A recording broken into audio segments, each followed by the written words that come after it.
This video will demonstrate some of the techniques used for embellishing Gnana's festive outfit. I've already worked rounds 23 through 28 on the chart of the embellishment. I have worked 6 rows alternating slipping and knitting stitches so that every stitch has been slipped the same number of times as the ones on either side of it. This means that the tension is very similar. The red is poofing out a little bit on mine because the floats have given a little bit of extra fluff to them, a little extra. If the floats are longer rather than shorter, they will kind of give to those zones, whereas if the floats are short, they will tighten up and pull those in. In the video on knitting inside out, I will talk about how I keep my floats really nice and easily the right distance from slip stitch to slip stitch. But right now we're going to focus on the slipping stitches. Row 29 of the pattern uses both slipping with the yarn in front and slipping with the yarn in back. So that's why I've chosen to start with that row for our demonstration today. So we're going to be working with our favorite color, as it was called in the pre-knit along, color 1 here. So we will slip with yarn in back and always slip these stitches purlwise. This is not something where we're doing shaping and we want to be changing the orientation of our stitches. So don't slip knitwise because that will twist the stitch. So we're just going to slip purlwise, knit 1, slip 1 purlwise, and then we're going to slip with the yarn in front. And that's going to create a nice little bar of decorative color against our main fabric here, the gray in my case. So slip 1 with yarn in back. So we've just slipped 3 stitches in a row. The difference is that this one was the yarn in front. Knit 1, slip 1, slip with yarn in front, slip with yarn in back, knit 1, slip, slip, slip, knit, slip, slip, slip, knit. And as you're working, just remember to kind of pull things apart to make sure that you are getting your stitches and your floats in a good order. If this were starting to look like this section on my needles was looking tighter than the fabric below, that would be a sign that I wasn't getting the tension right. So slip in back, slip in front, slip in back. And we're going to complete that all the way around. Most of the time in Gnana's embellishment sections, we will be always sort of alternating the stitches we slipped, we will then knit, so that the tension, as I said, stays the same as the stockinette sections that are around it. I wanted to maintain the tension. When we slip stitches, we pull them up and that stitch becomes elongated forward, and any stitch that isn't slipped, any stitch that's knit, in this case the red one, would kind of compress down in comparison. So we're just going to, a lot of the times we'll be sort of just undoing what we did, or doing it again in reverse, I guess might be the better way to think about it. So we're going to knit, slip 1 with back in the back, and then we'll knit. So all of our background color will get knit and our embellishment color is going to be slipped. And that includes the middle one here, because that color,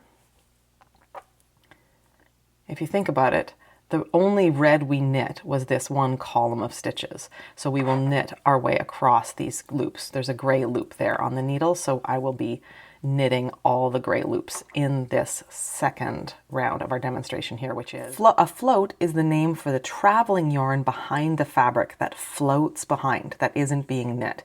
And if these passages of fabric aren't long enough, they pull the fabric together and they tighten it up. They can cause bunching and wrinkling and just generally not being as awesome as you'd want your work to look if you're taking all the time to put this fancy detail in. You will knit nothing. It is entirely slipped. We're going to alternate slipping with the yarn in the front and the back. We're going to be using our color 4 and bringing a little pop of that color into the embellishments here. So we're going to slip the first stitch with a yarn in back. Then we will slip it with the yarn in front, and because it's anchored to nothing, it's going to feel a little floppy, so just pin it somehow against your work for the moment, and when you go to weave in that end, you can make sure that the tension's right. So in the next one we slip with the yarn in front, then the next yarn in back, so it's going to be 3 with the yarn in back and 1 with the yarn in front. So like I said, I would suggest that you consider knitting this inside out, but I wanted to keep that tutorial separate, so I'm not going to be showing that here. So we are going to have 1 bar and then 3 stitches without a bar, 3 stitches without, and we'll just work that all the way around, and then we're done round 44. So it doesn't actually add any height or any stitches or anything. After round 41, where we slipped and didn't work anything, we did that again on round 45. But we just shifted where we were slipping to offset those stitches. Now we're going to work a little something that has a longer bar of floats, and then we're going to work that with a thing that I've called catch strand in the abbreviations, and I will show you how to do that. So we're going to slip the first 1 stitch. It's the beginning of round, so we sort of have like a split rep here, but we're going to slip this one with the yarn in front, then 1 with the yarn in back, and then from now on around to the very end, it's going to be slip 3 with the yarn in front, slip 1 with the yarn in back. So again, this is another round where we're working nothing. We're just sliding things. So 1 to the back, then 3 to the front. Again, make sure that you're stopping and making sure that things are stretched enough that we don't have any puckering.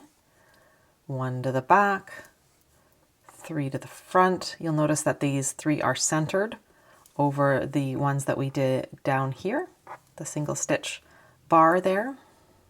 If you are particularly slow when slipping stitches, it's probably because you're worried about losing the stitch. But if you place the right needle tip under the left needle tip, there's an overlap there that means that there's sort of like there's no air between. So if there's air between, the stitch can come off. But if they are overlapped, or more to the point, underlapped with the right one, then you'll just transfer really quickly. So you can do multiple things at once just by pushing the stitches. So if you're sort of slowly, agonizingly working your way around, just think about how you're positioning your needle and whether you're sort of setting yourself up for speed or for insecurity-based slowness. And right here at the end, we just have 2 stitches that we pass the yarn with the yarn in front. So let's talk about the catch strand aspect of what's coming up. So this is another round where we're going to be doing a lot of slipping. We're going to keep slipping the most stitches. The only stitch we will work is the middle of this this trio that has the bar floating in front of it.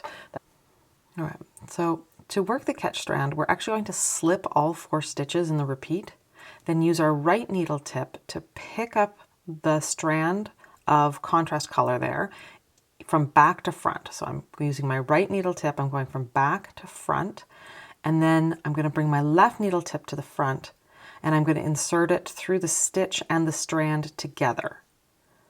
So now I have the bar of yarn or the strand in front of the stitch, and I'm going to knit those 2 together like that. So slip 4,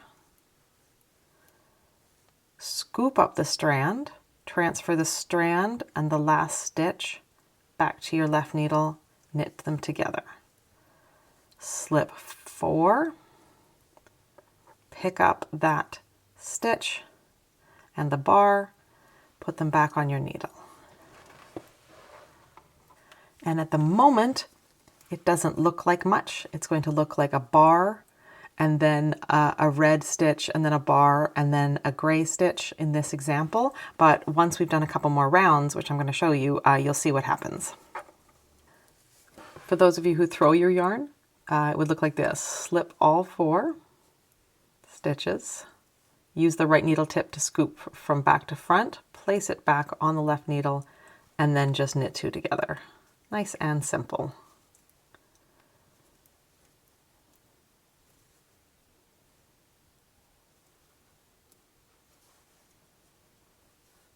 Round 51 has a slipping 3 purling one. So slip 3 with yarn and back, I'm going to purl to bring a little extra texture to this embellishment on Gnana's outfit.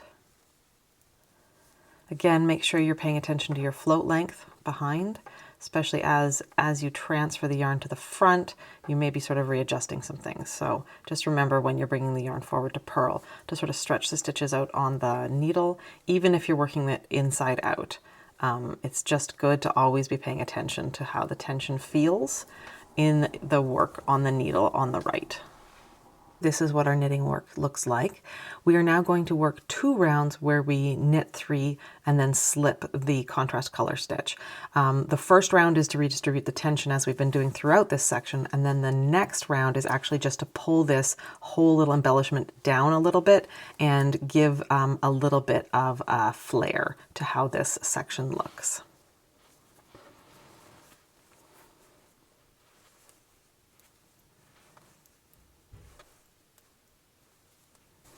And after all of our work on Gnana's festive gear, this is what it looks like on the needles, and this is what it will look like sort of face up on Gnana. A little bit of decorative columns and contrast colors, and then this little bit here, which I kind of think of looks almost like a dragonfly or a firefly. I hope that you've enjoyed embellishing Gnana this way. If you decide to knit Gnana sort of in a plainer thing, maybe stripes or just switching to the darker color at the bottom, that's totally fine. I know that December is a busy month if you're doing this during the knit along, so just work it the way you want.